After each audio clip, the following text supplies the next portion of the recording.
इमानदार, मेहनती र देशभक्तहरूलाई सम्मान गर्दै व्यथिति, भ्रष्टाचार र अन्याय विरुद्ध हाम्रो निगरानी। यो हो टेलिभिजनको समय चक्रमा यहाँलाई हार्दिक स्वागत छ दर्शकबिन। म विक्रम श्रेष्ठ। निषेध आज्ञा वा लकडाउनका कारण आर्थिक क्षेत्र तहस नहस भइसकेको छ। सरकारको ध्यान चाहिँ कसरी सर्प पाल्ने, कसरी भ्यागुता पाल्ने र करोडौं अनुदानमा दिने भन्नेतर्फ छ। एउटा सानो व्यवसाय गर्नेले पनि 10-20 जनालाई रोजगारी दिएको हुन्छ। सरकारलाई कर तिरेको हुन्छ, त्यही करले कर्मचारीहरू पालिएका छन्। बैंकबाट ऋण लिएका कारण बैंक र बैंकमा काम गर्नेहरू पालिएका छन्। व्यवसाय चल्दा सबैको हित हुन्छ, व्यवसाय डुब्दा एउटा व्यवसायी सडकमा आउँछ। त्यो बेला समाजवादको गीतमा बाँसुरीको धुन मिसाउने सरकार रमिते बनिरहन्छ।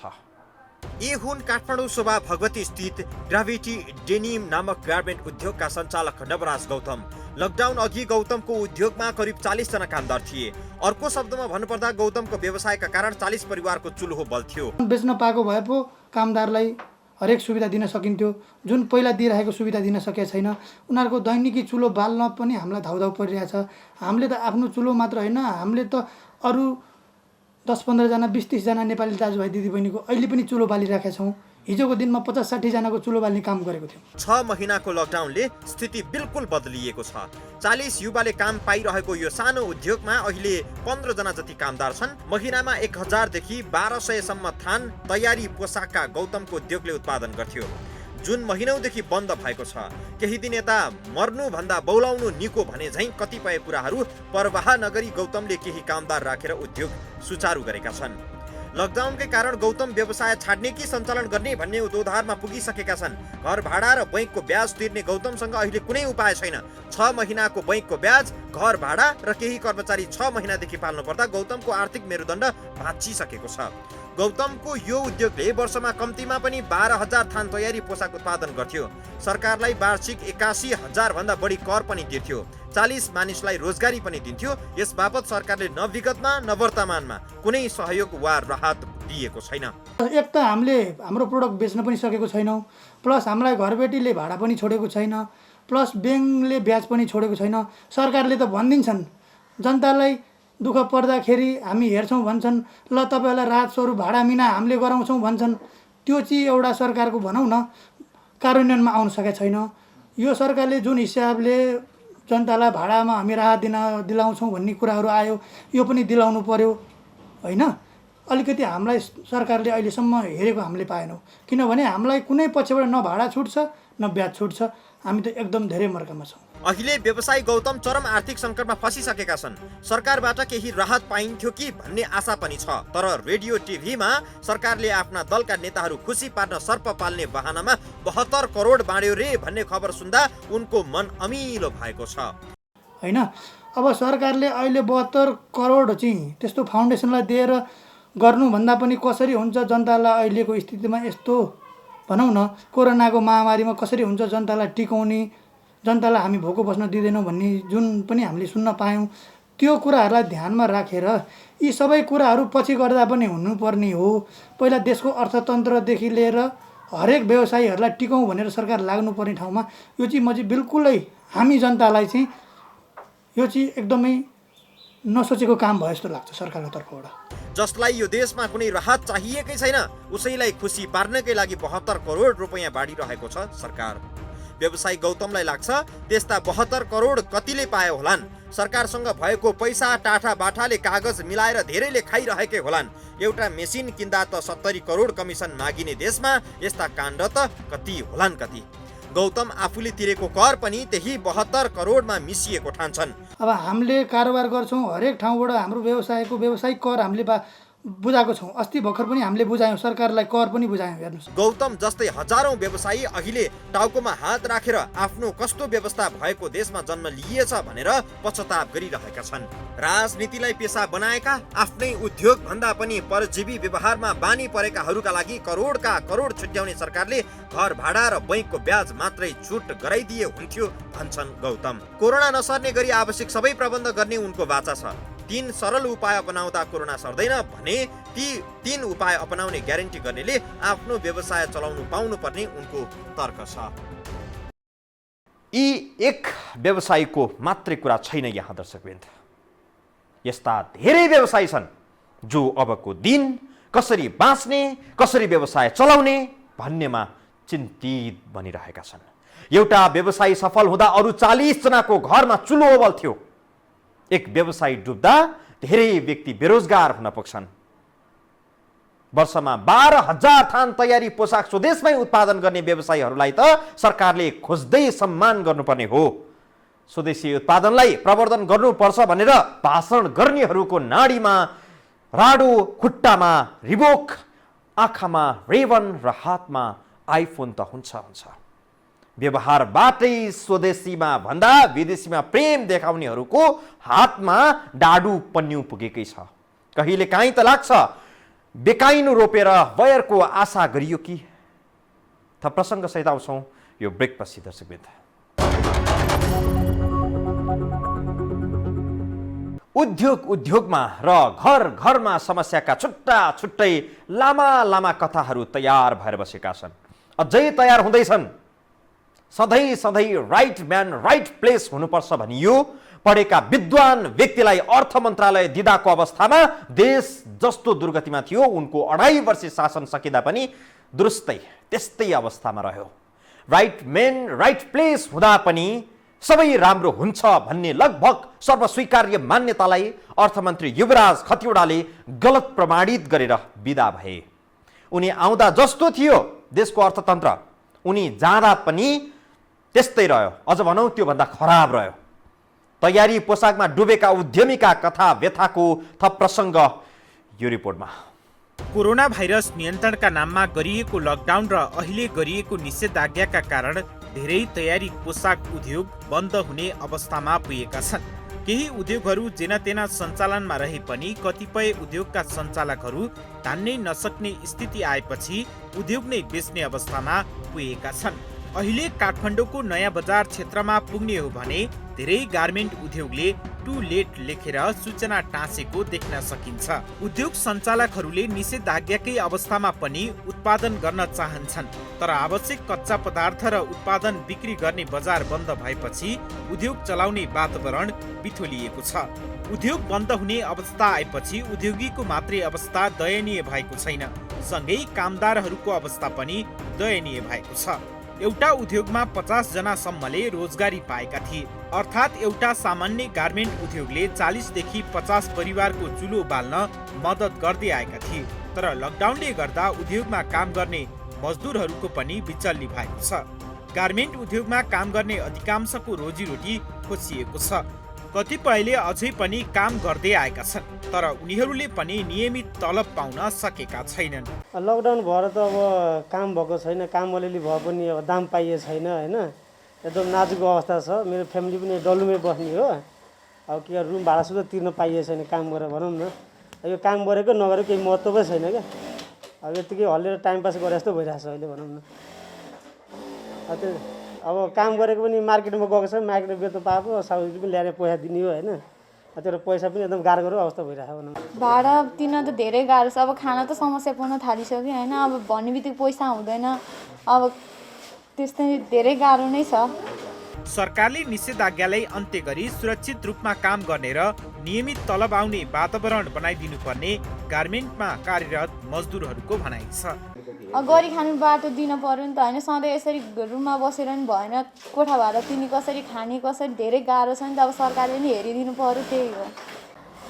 हामीले चाहिँ अब यस काम गर्दाखेरि सुरक्षित साथसँग र हामीले निकालेको प्रोडक्टहरू बजारमा राम्रोसँग जानु पर्यो। त्यसबाट अनि साउजीहरूले अनि पैसा दिनुहुन्छ, अनि हामीले काम चलाउँछ। धेरै नेपालीहरू स्वदेशमा अवसर नपाएर विदेश हिँड्न बाध्य भइरहेका छन्। यस्तो अवस्थामा सानो पुँजीमा भए पनि स्वदेशमै लगानी गरेर अन्यलाई रोजगारी दिएका गार्मेन्ट उद्योग बन्द भएमा कार्यरत मजदुर मात्रै नभएर उद्योग सञ्चालक नै पलायन हुने अवस्थामा पुग्छन्।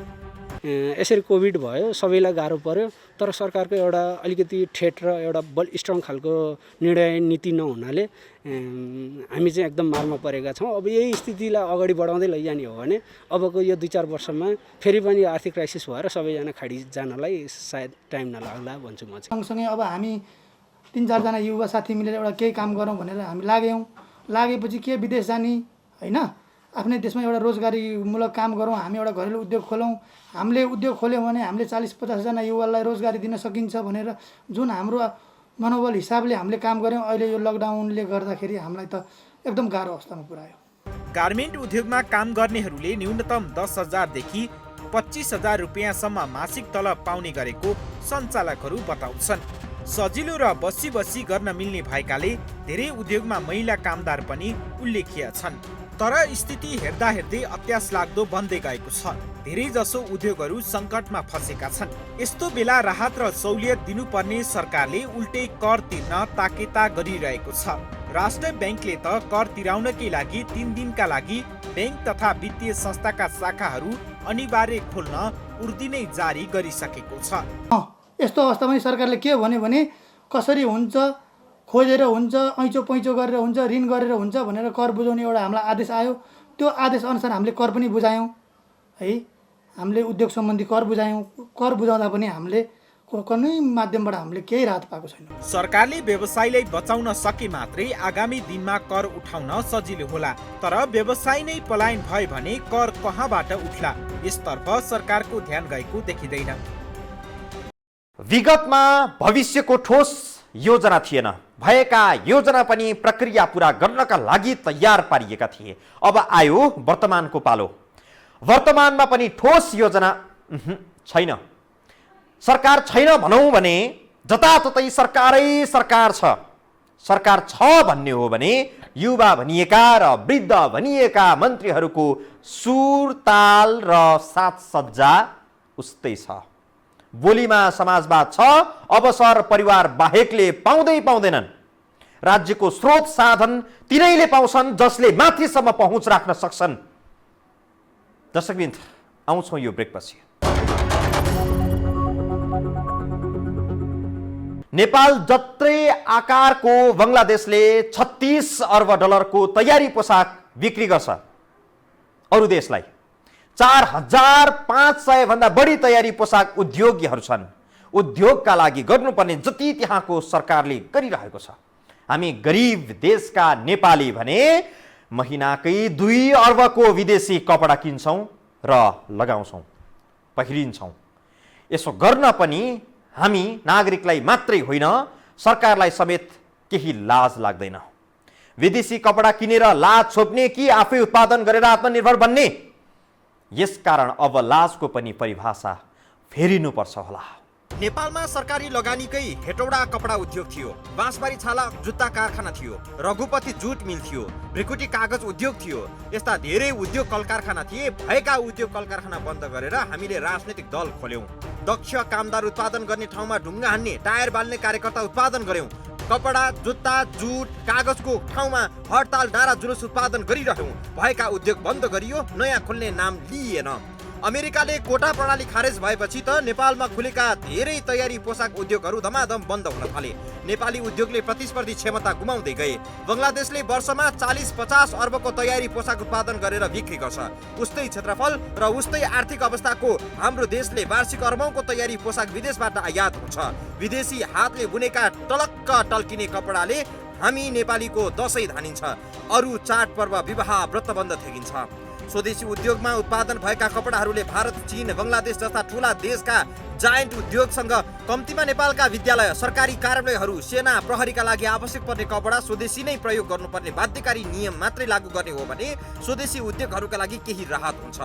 अब अहिले यो लकडाउनले गर्दाखेरि चाहिँ हाम्रो यो सबै कारखानाहरू अहिले टोटल्ली बन्द छ।